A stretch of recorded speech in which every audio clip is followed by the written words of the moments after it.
Here we go. Ken Trahan with Lenny Vangilder for SportsNola.com on a Monday after an incredible football weekend, which saw LSU beat Alabama in a defensive tussle to keep them number one overall. Tulane loses again. What else is new? And the high school pairings come out in football. And, of course, the New Orleans Saints score an impressive win over the Tampa Bay Buccaneers. Lenny, as we surmised on Friday, the Saints were likely to bounce back. They did. They played very well. In fact, the margin of victory was really not a reflection of the game. They really won that game convincingly. Well, it was 27-9 at one point there, and I believe it was 24-9. I'm sorry, in the fourth quarter, and seemingly, in command the whole way. Yes, Tampa Bay, got it down to a one-score game, but the Saints drove down. Basically running what you call the 4-minute drill pretty much to perfection, got a clinching score on the board there. And you're right, they were really in control. Running game outstanding and very balanced. Chris Ivory looked good. Pierre Thomas looked good. Darren Sproles looked good. Even Drew Brees with a 20-yard run to help put it away. His second longest run of his career and his longest as a Saint. And by the way, this was one of those games where Sean Payton has every right to send in a couple of clips to the league. There were some really shaky calls against the Saints, which really kept this game somewhat competitive. The interference call on Lee Torrance, highly questionable.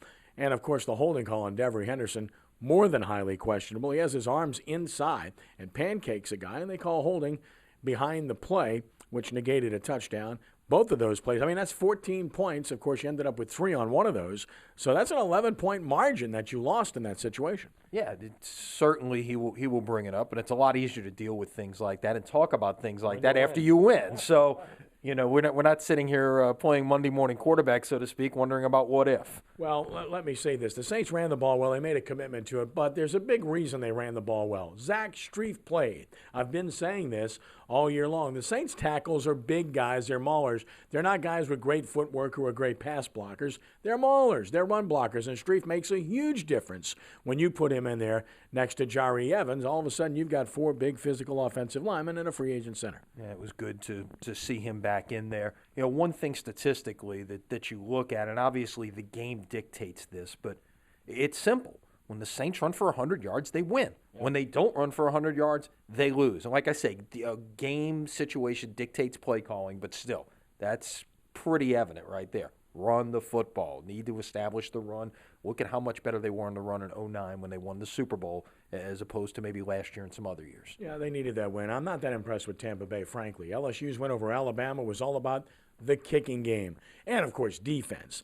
Both defenses were tremendous. LSU's defense just would not crack. Alabama had many opportunities, and people want to point to the field goals, but these were long, challenging field goals. Every one of them was over 40 yards. Under any circumstances, those are tough. Under these circumstances, even tougher. Yeah, and I think people have pointed to a lot of things. Well, why didn't this guy do this, or why didn't this guy do this?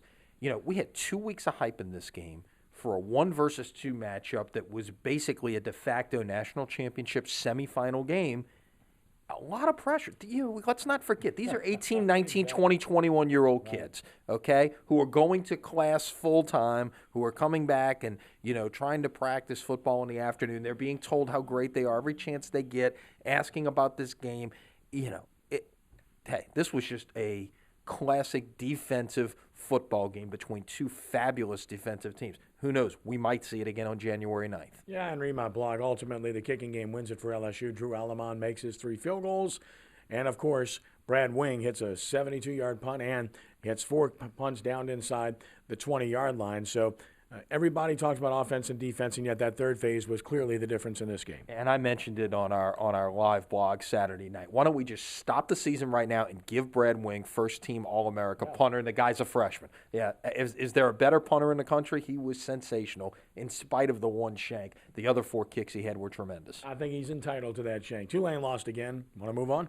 Well, one thing that was interesting is that this team was getting beat 31-0 at halftime on Saturday. It'd been real easy to just fold your tent, go get on a bus, and head on back.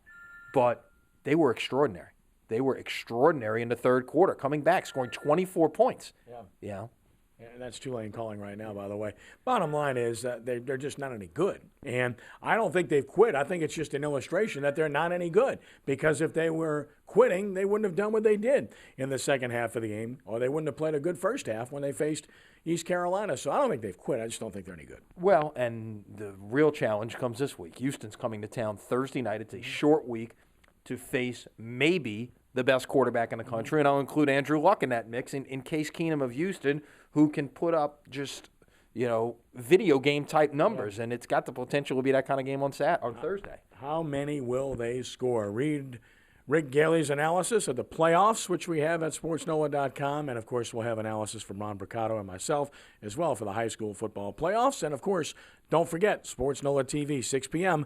Monday night. Marlon Favorite, former LSU and West Jeff Star, will break down the LSU win over Alabama, and of course Brian Alley Walsh and Torrance Small to talk Saints, and much more. We look forward to it, Lenny. Good to see you again. All right, for Lenny Vangilder, I'm Ken Trahan for sportsnola.com.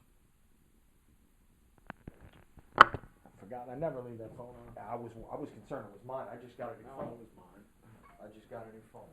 It's a message right there.